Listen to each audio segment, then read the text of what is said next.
ये मुद्दा वो है नहीं जो लग रहा है देखने में। ये मुद्दा वो है कि हिंदुस्तान को दारुल इस्लाम बनाने की फिलॉसफी उस समय निकली। मैं आपको बताता हूं कि जिन्ना और माउंटबेटन के बीच में क्या कम्युनिकेशन हुआ। जब आप ट्रांसफर ऑफ पावर का डॉक्यूमेंट पढ़ेंगे ना, तो उस ट्रांसफर ऑफ पावर के डॉक्यूमेंट में जिन्ना और माउंटबेटन का कम्युनिकेशन है।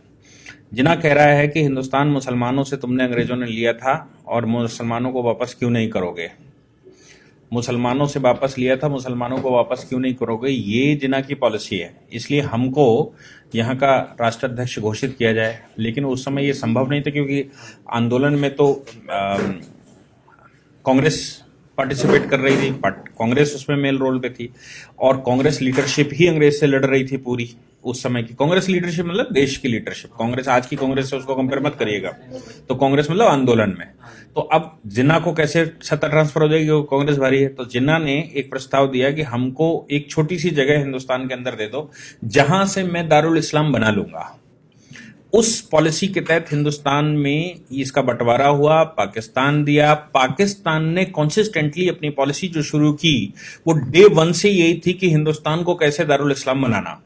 और इसी पॉलिसी के तहत नेहरू उनके चक्कर में आ गए और नेहरू और लियाकत अली समझौता हो गया। उस समझौते में हिंदुस्तान में मुसलमान रोक दिए गए और पाकिस्तान में हिंदू रोक दिए गए। उनको मालूम था हिंदुओं को तो हम वैसे ही निपटा लेंगे, लेकिन यहाँ जो मुसलमान हम रोक देंगे, ये मुसलमान किसी न किसी दिन हमारा सहयोग ही करेगा। ये उनको उस समय मालूम था। उस पॉलिसी के तहत 1947 में कश्मीर पर उन्होंने अनायासी हमला कर दिया।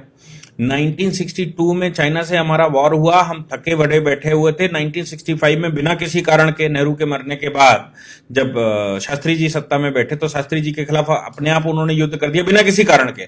क्योंकि उनको एक कॉन्सिस्टेंट पॉलिसी है कि हिंदुस्तान पर कब्जा कैसे करना है, इसको दारुल इस्लाम कैसे बनाना।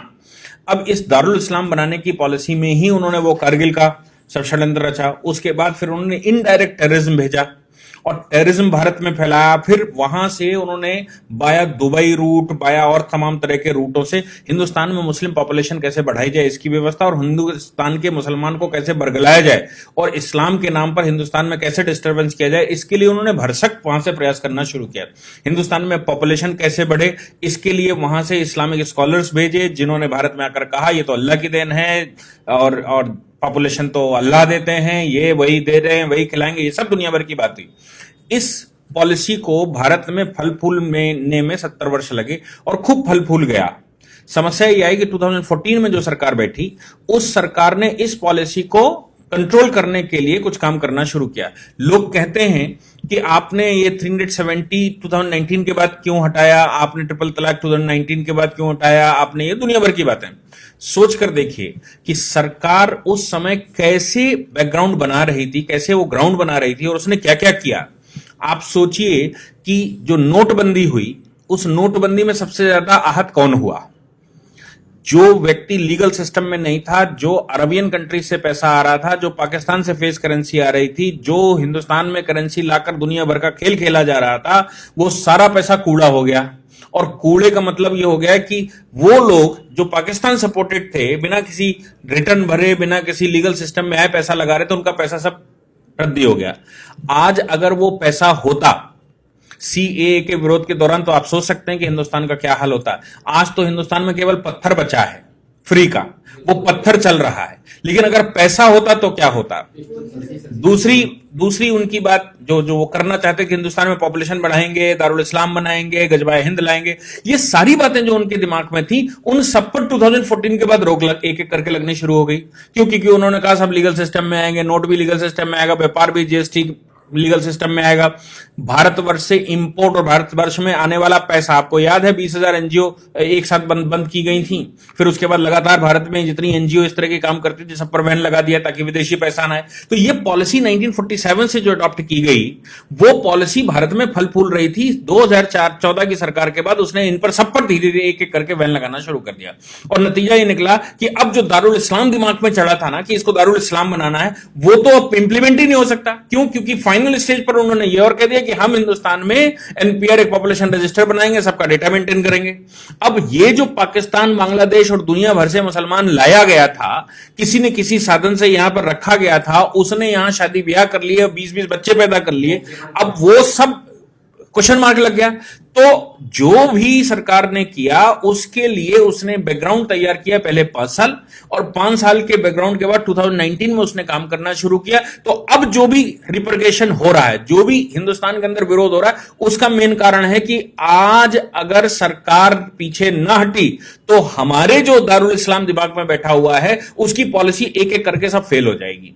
और अब दारुल इस्लाम बनाने की जो फिलॉसफी है वो इंप्लीमेंट नहीं हो सकती, किसी भी हालत में नहीं हो सकती, क्योंकि जैसे ही आप पॉपुलेशन रजिस्टर बनाएंगे, जैसे सीए के तहत लोगों को लीगल कर देंगे, जैसे ही आप अनऑथराइज कॉलोनी को ऑथराइज कर देंगे, हर कॉलोनी का एक सर्टिफिकेट बना देंगे, हर व्यक्ति का एक आईडी बना देंगे, तो फिर भविष्य में जो भारत को आप इस्लामिक कंट्री बनाना चाहते थे वो इस्लामिक कंट्री भारत अब कैसे बनेगा?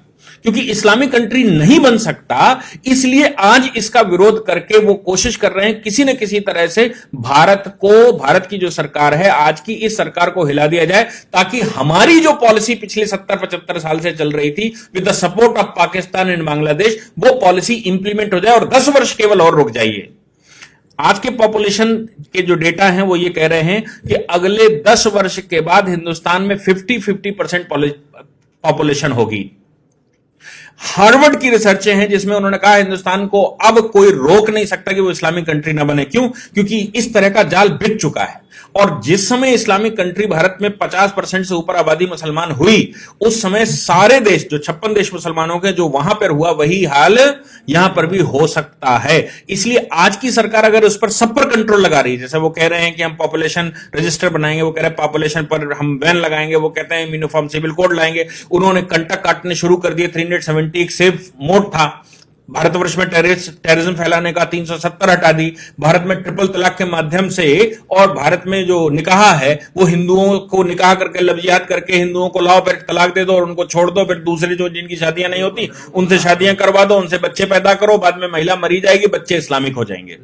ये सारी पॉलिसी पर धीरे धीरे करके वो बैन लगता जा रहा। अब आप ट्रिपल तलाक नहीं दे सकते, अब मन भर गया या लड़की ने विरोध कर दिया, मुकदमा लिखवा देगी, तो अब हम चौथी शादी कैसे करेंगे और आगे का शादी का प्रोग्राम कैसे चलेगा, और लड़कियां बरगला कर कैसे लेकर आएंगे, कैसे उनको इस्लामिक बनाएंगे, कैसे उनसे बच्चे पैदा करेंगे, वो सब पर बैन लग रहा है।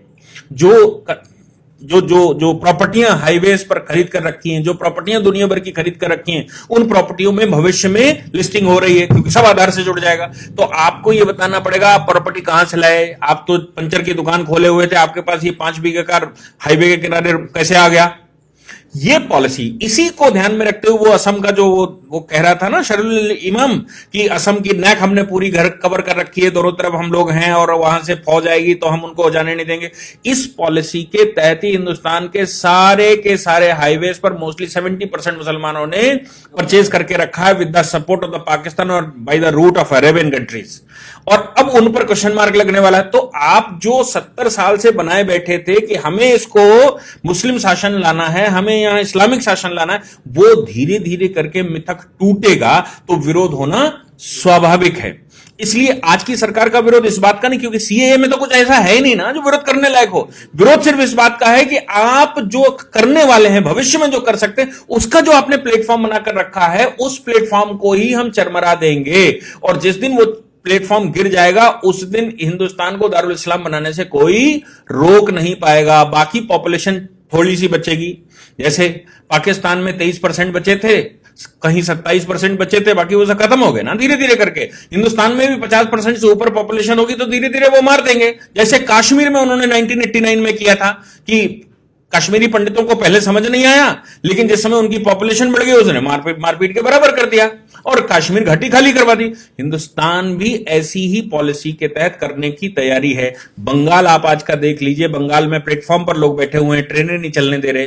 असम की हालत कुछ जगहों की देख लीजिए, जम्मू कश्मीर हम पहले से देख चुके हैं, केरला की हालत देख लीजिए, दिल्ली की हालत देख लीजिए कि दिल्ली में कोई काम नहीं होने दे रहे, पुलिस की गाड़ियां नहीं निकलने दे रहे, सामान्य आदमी का जन सैलाब नहीं निकलने दे रहा है, सामान्य गतिविधियां नहीं होने दे रहे। ये पॉलिसी के तहत हो रहा था। इसको बस इतना हो गया कि सरकार देर से आई, लेकिन सरकार ने पहले बेस बनाकर इस तिलिस्म को तोड़ना शुरू किया। अब तोड़ना शुरू किया तो आगे भविष्य का भारत कैसा होगा यह दिख रहा है।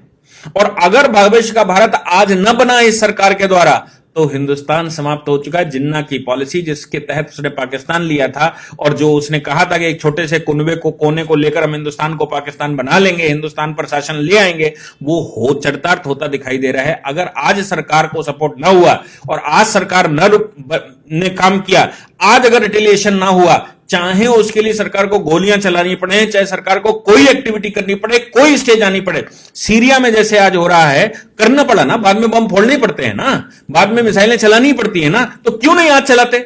आज चलाकर आप वो सिचुएशन रोक सकते हैं और आपके पास कोई और दूसरा रास्ता बचेगा नहीं, और अभी नहीं बचा है। आपके पास भविष्य में कोई रास्ता बच नहीं सकता जब तक आप फौजें नहीं लगाएंगे। कश्मीर को आपने कंट्रोल किया क्योंकि वहां पर आपने पैरामिलिट्री फोर्सेस, मिलिट्री फोर्सेस भेजकर आपने अनडाउटेड गोली बिना किसी भेदभाव के गोली चलाने का आदेश दे दिया है कि अगर कोई भी गड़बड़ करे उसको सीधी गोली मारो, उससे पूछने की जरूरत नहीं। वो अगर आपने आज हिंदुस्तान में ना किया तो हिंदुस्तान 2040 में समाप्त हो चुका है। वर्ल्ड के किसी भी फोरम की रिपोर्ट उठाकर देख लीजिए, सब यही कह रही है। इसलिए ये पॉलिसी है, इस पॉलिसी को ध्यान में रखिए कि वो क्या करना चाहते हैं। ये कोई विरोध जो आप कहते हैं ना, विरोध करना है किस बात का, ये कोई विरोध ही नहीं है। ये दारुल इस्लाम बनने से रोकने की प्रक्रिया जो सरकार अपना रही है उसका रिटेलिएशन है। ये सीए का रिटेलिएशन नहीं है, ये सरकार का रिटेलिएशन नहीं, सरकार की वो पॉलिसियां जिनसे भविष्य का भारत तय होगा उसका विरोध है।